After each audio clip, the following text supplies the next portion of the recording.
Friends, welcome to Biology Made Easy. We have started the discussion of the carbohydrates. In the previous video, we have classified the carbohydrates into monosaccharides, oligosaccharides and polysaccharides. Then in monosaccharides, what are the different characteristics and how they are classified into aldoses, ketoses with the different examples and functions we have discussed. Now in this video, we will discuss the different structures of monosaccharides. Unless one is clear about the structure of monosaccharides, then it becomes very difficult to understand the oligosaccharides and polysaccharides. So you have to understand it very perfectly, what are the different forms, and then only you can understand how the disaccharides or the oligosaccharides and polysaccharides formed. So let us start discussing. The monosaccharides, particularly we are discussing now monosaccharides.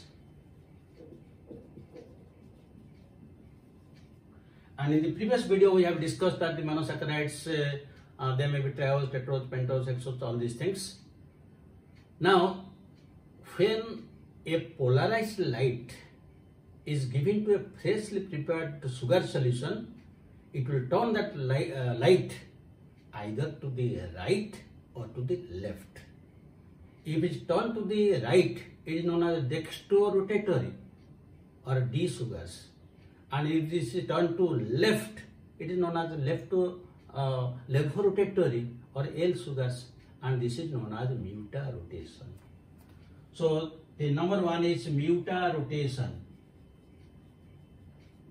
where we are getting two types of sugars. One is D sugars, the other is L sugars.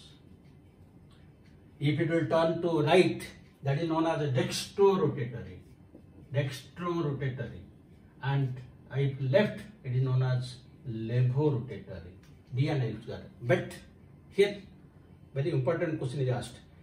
In eukaryotes, the D sugars are very common, while L sugars are common in bacteria. This is a question of a higher standard. So this is one of the. Now let us give one example. Suppose you take the case of glyceraldehyde. So in case of glyceraldehyde, we can write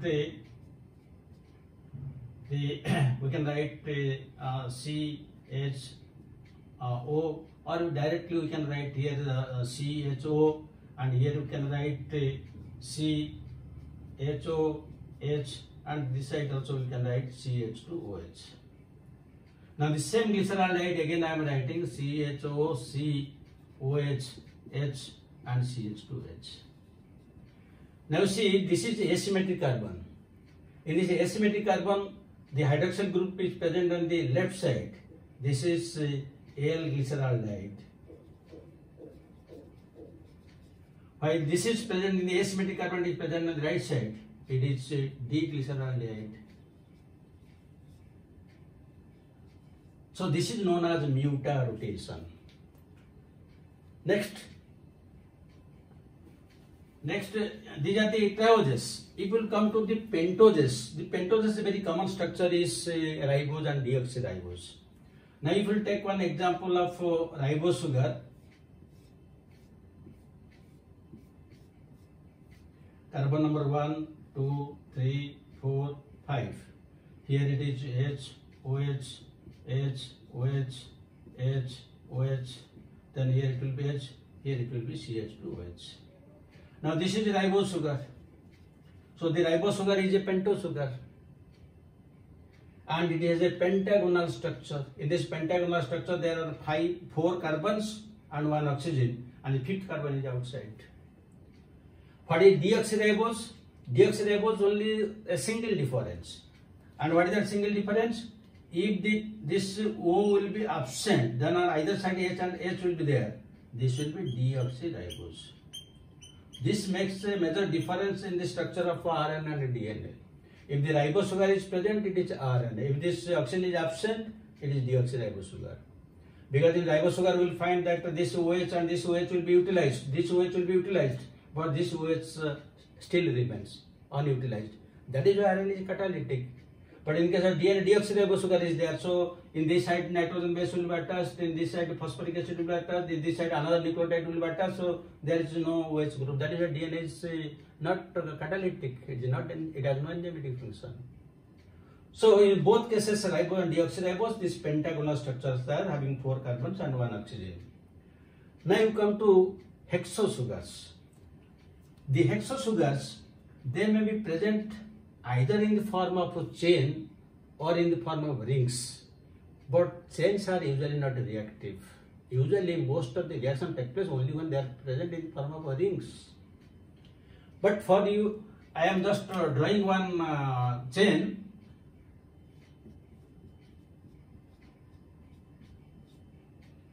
Then here you can write H, this CHO group. Then this side you can write OH, H. This is 1, 2, this is third carbon. The third carbon, here it will be H and this side will be OH. And then OH, H, H, H, OH. And this side also OH and this is also H. This is glucose, C6H12O6. This is the chain form. But when it is converted to ring form, what happens? This H combines with this fifth OH to give rise to one molecule of water. And that water molecule is adjusted in the first carbon. And this O and the fifth O, they are linked together. They will be linked. So the fifth carbon and first carbon will linked. Now this H2O means one will be hydroxyl group, one will be H. They will be adjusted in the first carbon. How? Let us draw it.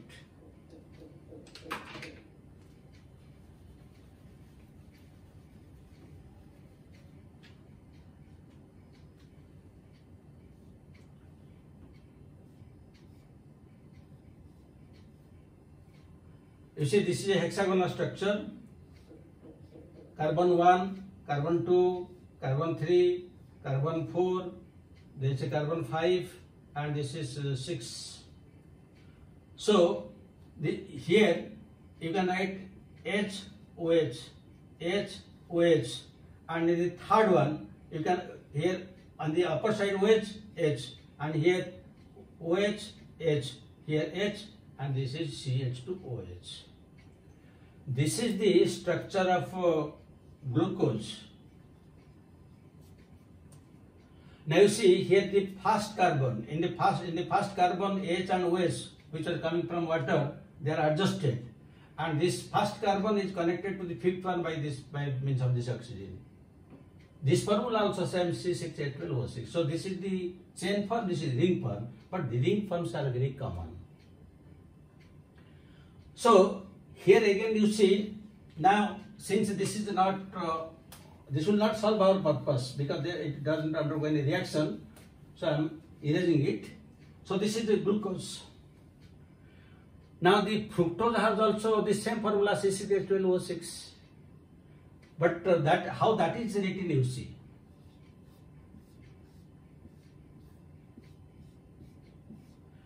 Now this is the first carbon where CH2OH. This is the second carbon.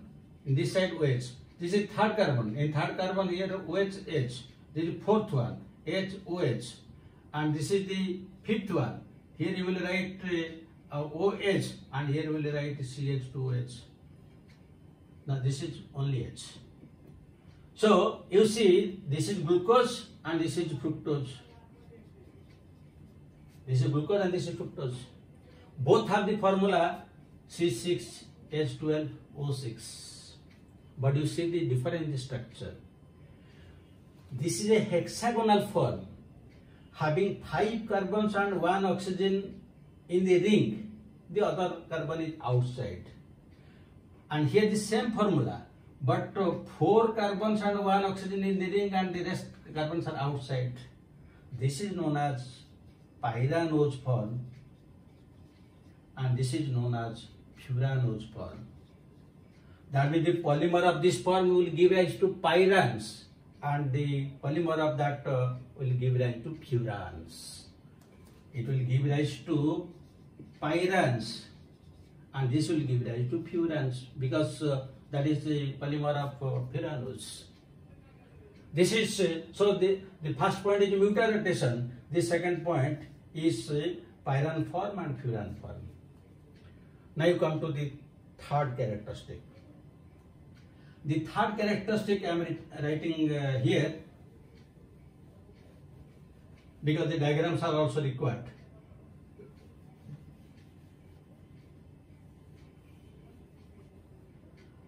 Now the third character you can write cis and transform, but or else you can tell that cis and trans isomers. Now you see carbon 1 position. In carbon 1 position, here the hydroxyl group is the lower side. This is known as cis form. And when it is present in cis form, we can tell this glucose as alpha glucose. Suppose now we reverse it. In this side we will write hydroxyl group, and this side we will write only OH. This is known as, this is a trans, and here we will call it as beta glucose. That means depending upon the position of H and OH in the first carbon only, not in other carbons. If it is present on in the ring form, it is present in the lower side, then that is cis form, and we will call it the alpha form. If it is present in the upper side, that is trans form, and we will call it beta form. That means this is alpha sugar and this is beta sugar. So this is third form. First mutual rotation, second pyran and furan form, and the third is cis and trans form. These are all required for discussion in oligosaccharides and polysaccharides. Now you come to the fourth one. The fourth one, you can write different types of apimers. Fourth point is apimers. In apimers, what happens?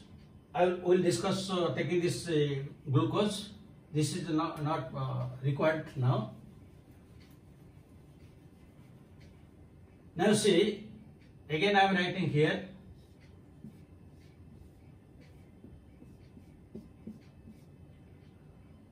This is H, OH, then H, OH, OH, H, then here it is OH, H, and here it is H, CH2OH. So you see this is glucose, this is also glucose, I have written glucose. Now I am making only a single change, mark, only a single change. This is glucose, but I am changing it only one. In the second position, the H and OH group will be reversed. Here it will be OH and here this will be H. Now this is mannose. That means in the structure of glucose, if we are in the second position, if we are changing the position of H and OH, it becomes mannose. That means mannose is an epimer of glucose. Similarly, again I am writing.